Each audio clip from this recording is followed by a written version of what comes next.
truck, above the trying to say, mirror, rear view.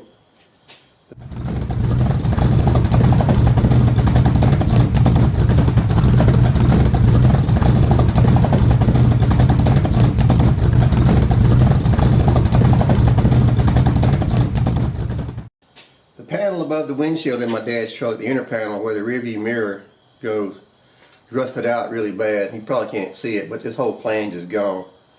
So I'm going to make a new panel.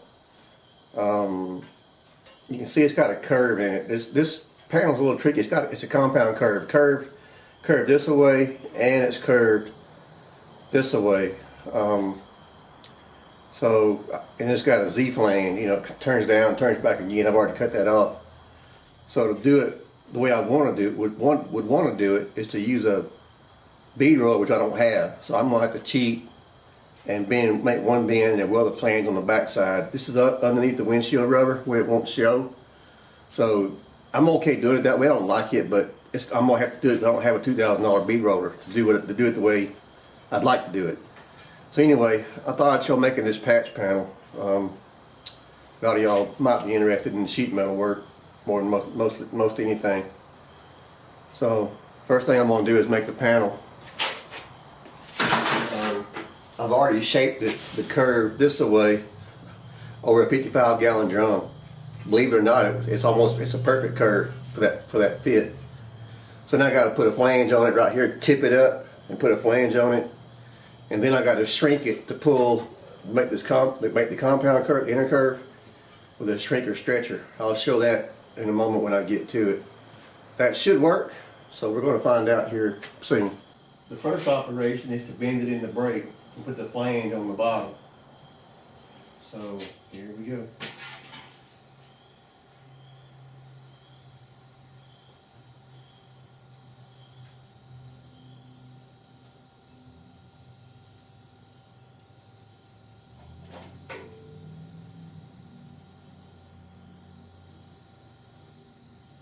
I want to make sure don't do this backwards.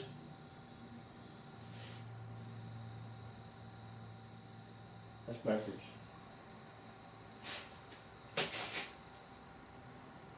That's backwards.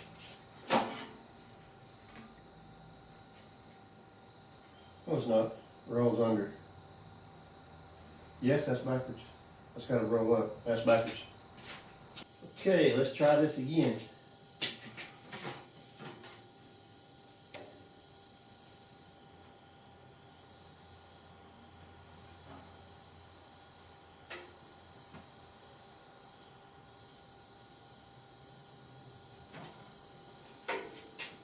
Roll it up. That goes under. Yep. All right.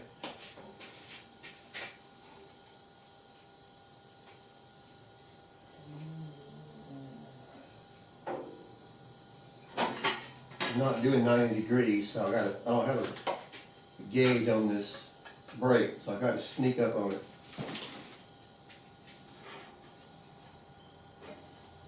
Angle gauge.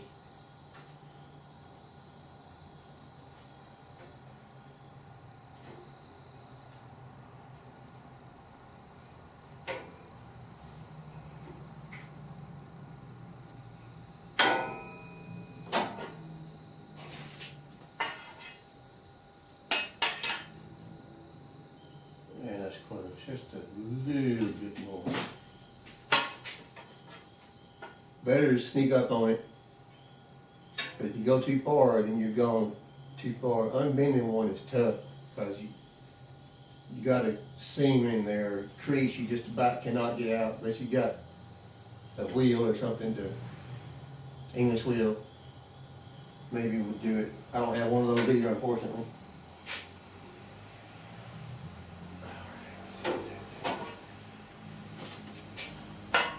Alright, we're going to go with that. So that's a 60-degree flange. You can see, I think, right here, I put in it. So that gives me that angle, that bend.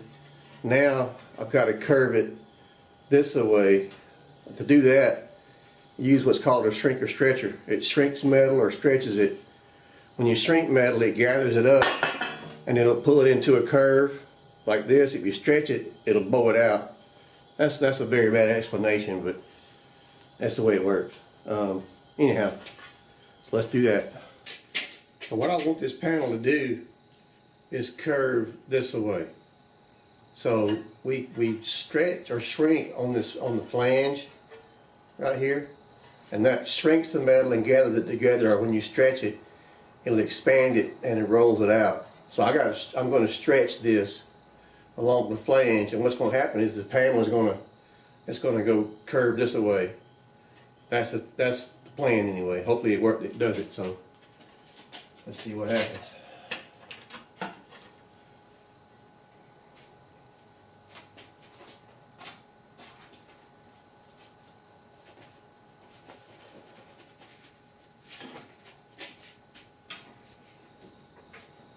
This is just a small hand operated shrinker.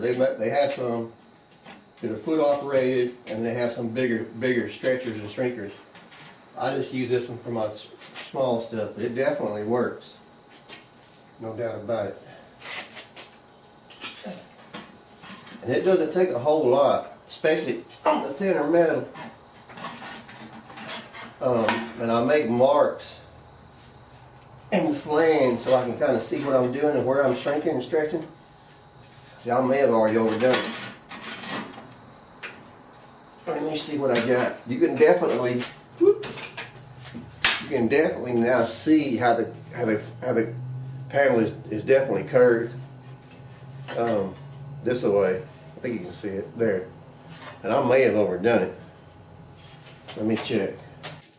The first bite I took was way too much. I forgot. I've been working thicker metal. This is 22 gauge, and I overdid it a lot. So I gotta shrink it to pull it back in, which shouldn't be no problem.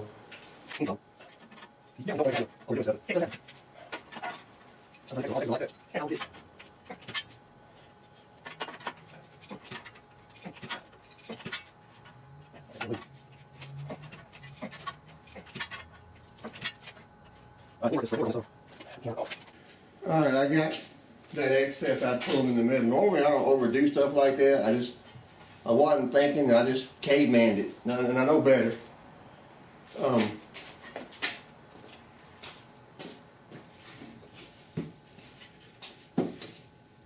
I've got a template here. This got this curve. Just not much of a curve, but it is a curve that I'm using to check my progress. So we are, you can't really tell on the camera, but we are very close. I got to do just a little bit more.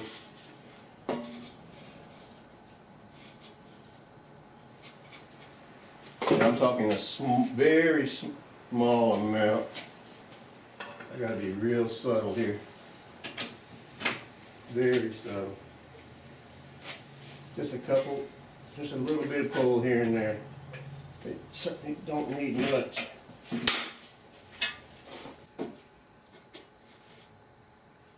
But that's really, really, really close. I don't want to go so far as to call it perfect. It's not perfect, but it is really close. A couple more swings here in the middle. I should be having to get on this thing. It's hard. I think these jaws are, something's wrong with it. But it should be pulling really easily.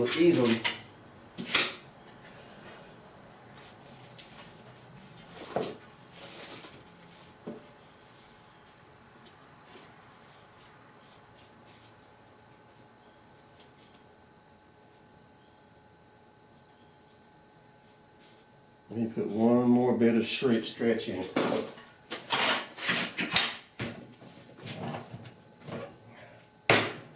They make a stand for these, but I don't use them very often, so I didn't buy one. I could make one, but like I said, I don't use it very often. If I did, I'd either buy or make a stand for it.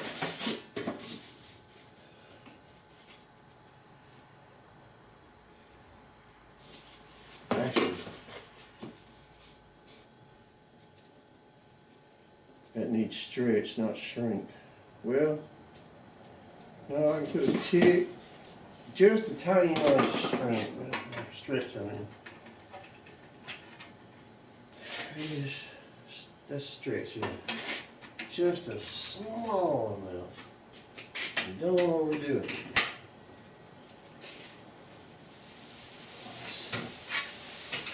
It doesn't look like much, but I'm tired of overdoing it.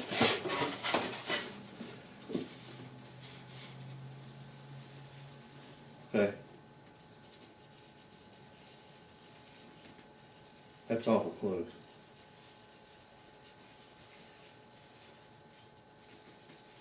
Let me shrink just a tick on the end, and I believe I got it.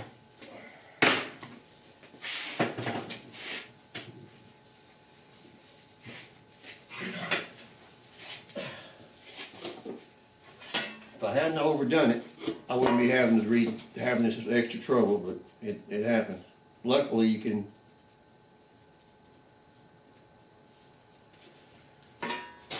fix it if you don't go overboard with it.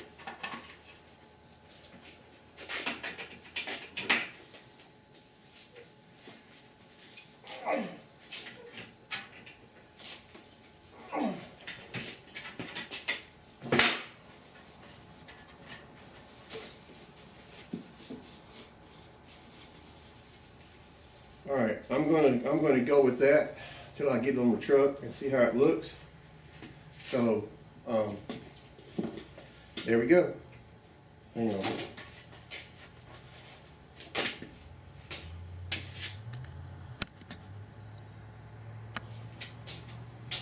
So there we go. We got the curve this way, and we got the flange in it, and of course the curve I put in it this way now has kind of come out. So I'm gonna have to rebend it a little bit.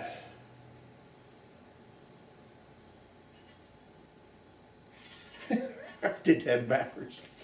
God damn it. So I got the panel made.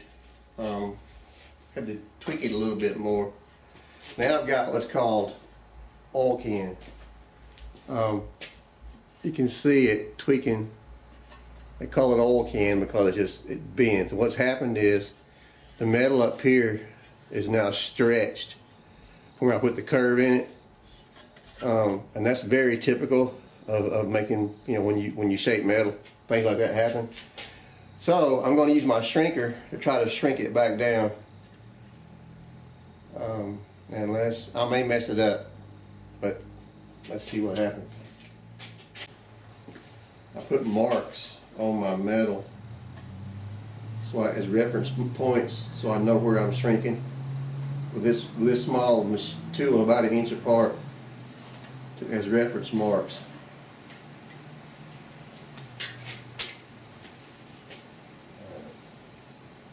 I'm going to put a couple of shrinks in here and see what happens. Shrinks? Yeah, that's a term.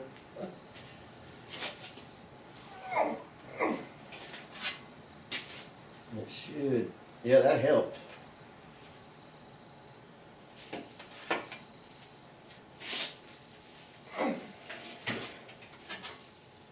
Oh yeah, trick is don't overdo it. That's definitely helping.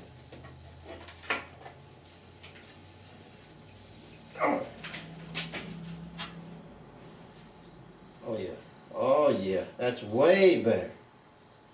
A little bit over here. Fine art of metal shaping. It's a lost art, or it's becoming one.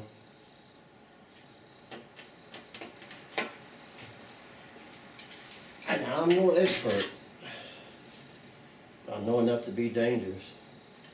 All right, that's actually pretty darn good. The oil can is out. And you put just a little more shrink in the middle.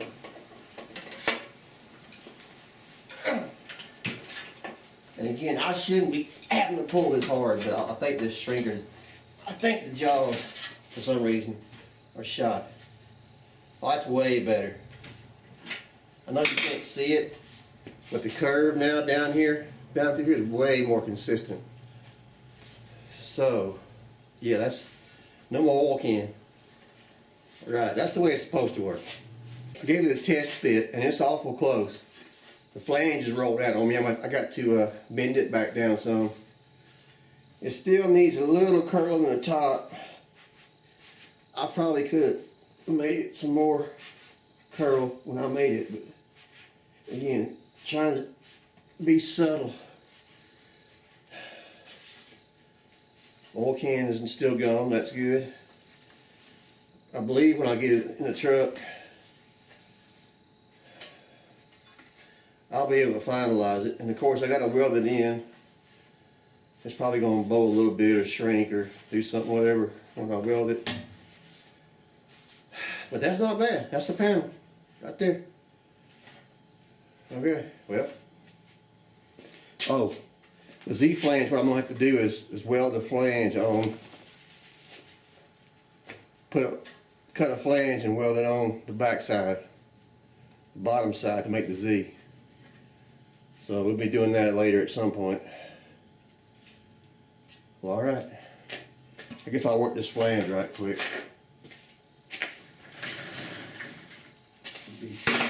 Gotta be subtle with that too.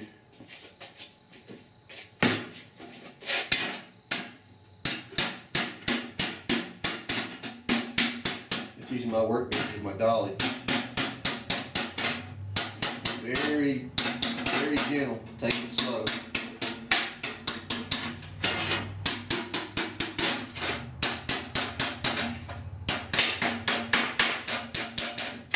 The angle gauge.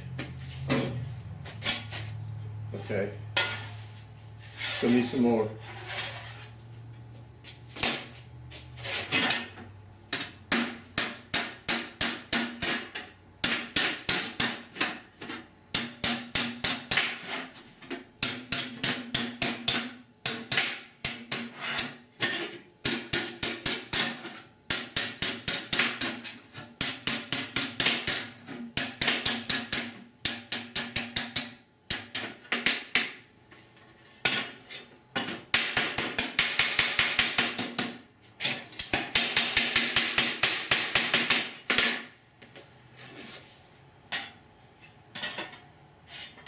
Just a little more. Flange just straightened back out. I think you might could see that.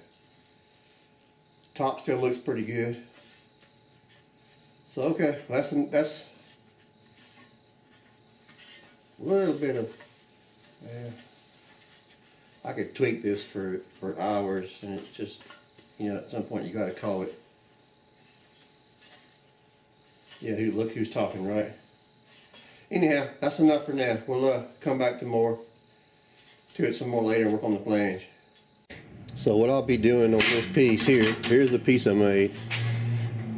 You can see the curve that way, and then you can kind of see the curve. You can kind of see the curve that way. Not a lot, but it's got a curve in it. Let's see, hold on. Definitely got a curve in it. So what we're going to now get some light. That patch I made is going to go right there. You can see the windshield. So it goes right there above the windshield.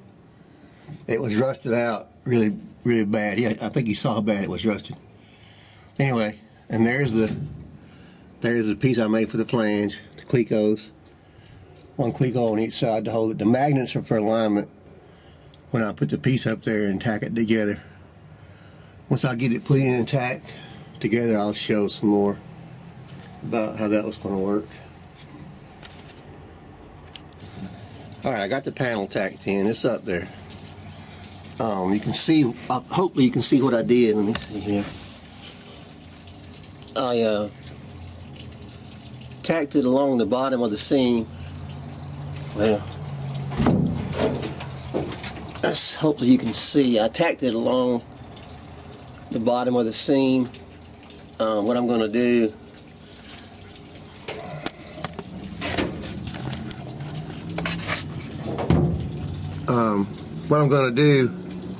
so you can see the side. It fits pretty darn good to be kind of caveman made. Well, the stringer stretchers aren't caveman, but this bottom flange deal, that's not the way you'd like to do it, but really didn't have a choice without buying a $2,000 bead roller, and that just wasn't an option. So anyway, what I'm going to do now is take it off and weld the full seam on the back side. To weld that seam, I'm going to TIG it. I want to get a really good bead that I ain't got to grind a whole lot. Least luckily, the reason I did this, the main reason, the seam here to bottom, that's where the windshield rubber sits, and it covers that gap up, covers that seam up. You'll never really see it. Y'all that know me know I'm a perfectionist. I'll make it look as good as I can, but it won't be perfect, unfortunately. But anyway, that's the TIG welding, taking it down and TIG welding it. That's next. Here's the inner flange of what I made. I think you can see that. There's the Z flange it made. Wait, focus. Come on, focus. There's the Z flange that I made. You can see the inner. I left it long so I wouldn't have to get it perfect when I tacked it together. Now I'm going to come back and grind that down almost flush and then TIG it from this side. So hopefully I have very little weld bead protruding from the bottom that I got to grind off. I'll grind those tacks obviously after I get the top welded up. So I am going to be doing the TIG welding next. This is my TIG setup for welding this piece. Got it clamped to the table very lightly with some clamps just to kind of help cut down on warping. So this is the flange I'll be welding right here. There's some gaps in here which isn't ideal, but it'll be alright. I can weld it up.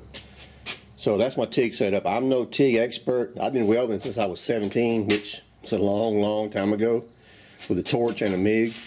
I'm still pretty new to TIGging. I know how to TIG weld. My biggest problem is contaminating the tip, which I think anybody that is TIG welded knows what I'm talking about. Anyway, I'll be TIGging this up, so that's next.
battery died while I was TIGging.